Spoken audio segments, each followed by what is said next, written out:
Yeshua,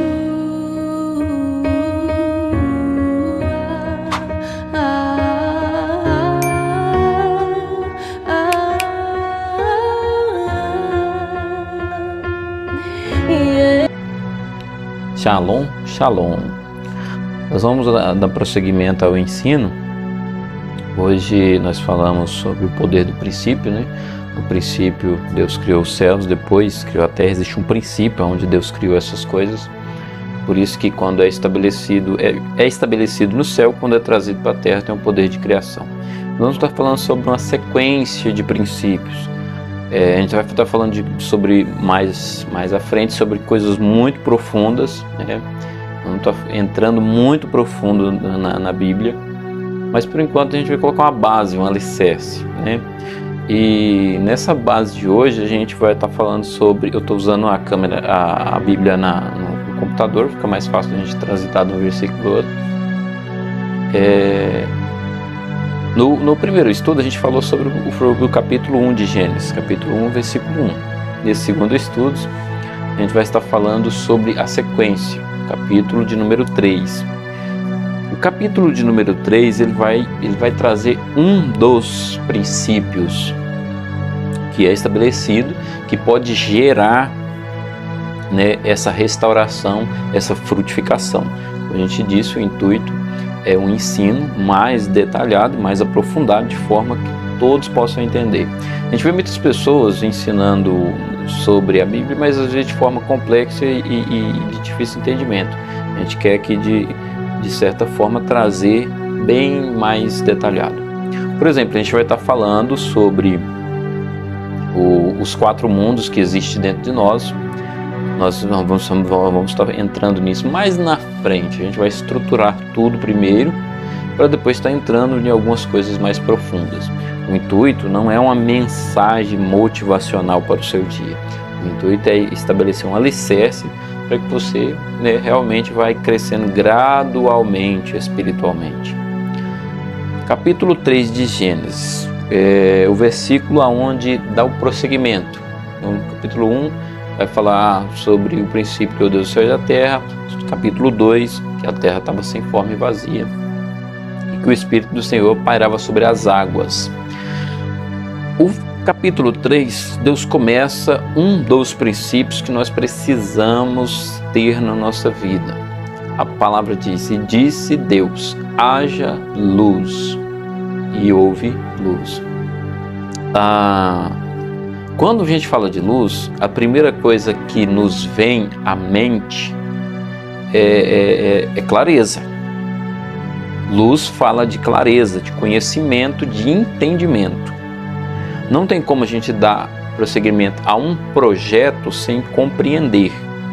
A luz, ela é aquela base aonde a gente consegue enxergar o todo à nossa volta. A gente precisa entender isso. Luz remete a conhecimento e entendimento.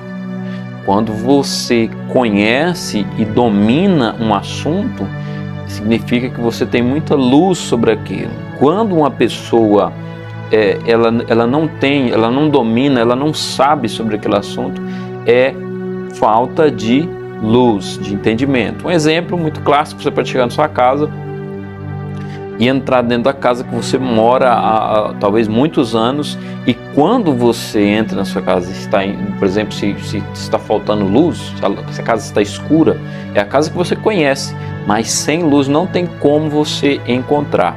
A gente precisa entender: a luz é conhecimento. Se a luz é conhecimento, então a luz ela também liberta. Liberta de quê? Da escuridão. Da escuridão. Quando uma pessoa ela está sem enxergar, é como se ela estivesse presa, limitada. Jesus, ele disse na sua palavra: olha, conhecereis a verdade e a verdade vos libertará. Uma das coisas que a gente tropeça muito sobre conhecimento, sobre entendimento, sobre luz e libertação, é que a luz ela existe em níveis, o conhecimento também existe em níveis. E se o conhecimento e a luz existem níveis, também a libertação existe níveis. Por exemplo, sobre a luz, você chegou na sua casa, está completamente no escuro, você não tem nenhum feixe de luz.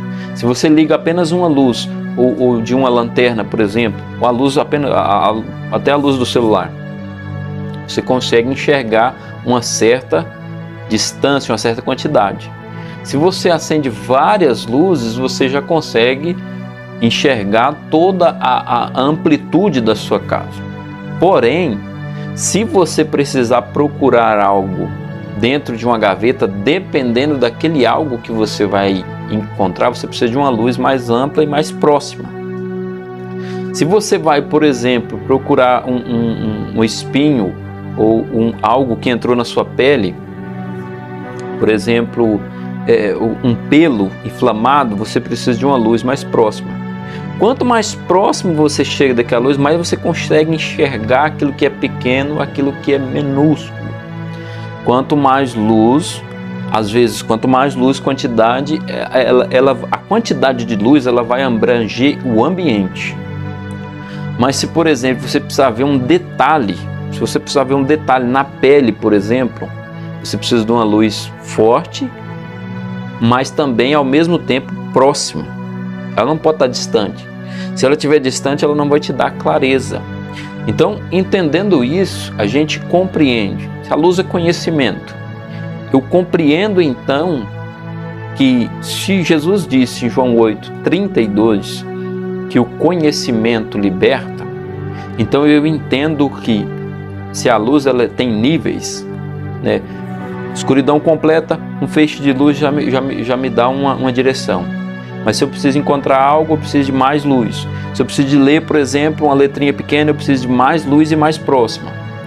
Então eu entendo que a libertação ela também tem níveis. Quando você é completamente ignorante acerca de um assunto e a pessoa chega e te diz, olha, é assim, é uma luz, mas existe níveis para aquilo. Você quer ver um exemplo? Dirigir. O conhecimento, o poder que o conhecimento tem de libertar. O poder que o conhecimento tem de libertar. Dirigir, por exemplo. Existem pessoas, eu moro no interior aqui, existem pessoas que não sabem dirigir. De forma alguma. Se você deixar ele em um local distante, com um veículo, com a chave, todo abastecido, e ele não sabe dirigir, se você deixa ele distante, ele fica preso naquele lugar porque ele não consegue entrar no veículo, funcionar aquele veículo e viajar. Ele não consegue dirigir de forma alguma. Porém, existem pessoas que ele sabe dirigir, porém, só sabe dirigir em cidades no interior, por exemplo, como eu moro no interior. Já existe essa pessoa que consegue dirigir no interior, tem pessoas que não conseguem, por exemplo, dirigir em uma capital, em um lugar mais movimentado, como Goiânia, São Paulo e outras capitais. Porém, existem pessoas que conseguem dirigir tanto no interior como na capital. Uns bons motoristas, vamos dizer assim. Mas você pega essa mesma pessoa que sabe dirigir no interior e na capital e coloca ela numa pista de corrida, em um carro de corrida, ele não consegue. Porque existem níveis. Interior, capital, motorista profissional. Da mesma forma é o conhecimento, a luz. Por que é importante a gente entender isso? Porque Deus, quando Ele vai fazer todas as coisas, Ele diz, haja luz e houve luz. E Ele vê que a luz é boa. Assim é com o conhecimento. Quando você começa a conhecer e entender algo, você tem que ter esse discernimento. Olha, a luz é boa. O conhecimento é bom. E outra coisa super importante que Deus faz aqui no versículo, no mesmo versículo 4, né? Ele vê que a luz é boa. E fez Deus separação entre luz e trevas. Uma coisa que a gente precisa entender, um princípio de criação, que a gente está falando sobre um princípio de criação e um princípio de frutificação. Criar do zero, frutificar aquilo que já tem. Um dos princípios que a gente precisa compreender, separar luz de trevas. A gente precisa compreender, não vou espiritualizar tudo aqui que eu vou falar. Primeiro a gente tem que entender o natural, porque o natural revela o espiritual. As pessoas têm espiritualizado muitas coisas e por isso têm deixado de alcançar bênçãos que talvez esteja tão fácil assim para você. Fazer separação entre luz e treva, fazer separação entre aquilo que você conhece, que você domina, e aquilo que você não conhece e não domina. A gente precisa compreender isso. A gente vê vários líderes, várias pessoas fracassando porque não faz separação entre aquilo que conhece e aquilo que não conhece. Aquilo que conhece não foca e aquilo que não conhece não assume. Porque como que você vai aprender sobre água se você assumir que não conhece, que não tem luz naquele ambiente? A gente precisa assumir. Quando você assume, então, você tem uma facilidade de aparecer alguém para te ajudar e trazer uma luz sobre aquele ambiente. A gente precisa aprender isso. Fazer separação entre luz e trevas. Eu não vou nem falar no contexto espiritual, porque o natural revela o espiritual. Você precisa entender isso. Se a gente não colocar parâmetros nas coisas naturais que a gente faz, de forma alguma a gente vai alcançar o sobrenatural. O sobrenatural está completamente ligado a nós. Nós somos seres espirituais tendo uma experiência natural. Entenda isso. Se nós tivermos essa compreensão, luz é boa, conhecimento, entendimento, isso é bom. Se a gente tiver esse entendimento, fazer separação entre luz e trevas, a gente vai ter aí meio caminho andado para frutificar e multiplicar aquilo que está ao nosso alcance. Que Deus te abençoe. Acompanhe a sequência dos vídeos, pois nós vamos estar falando sobre coisas muito profundas. Aproveite, se inscreve, já deixa o seu like. Nos ajude a compartilhar este conhecimento de forma simples e prática. Shalom, shalom, que Deus te abençoe.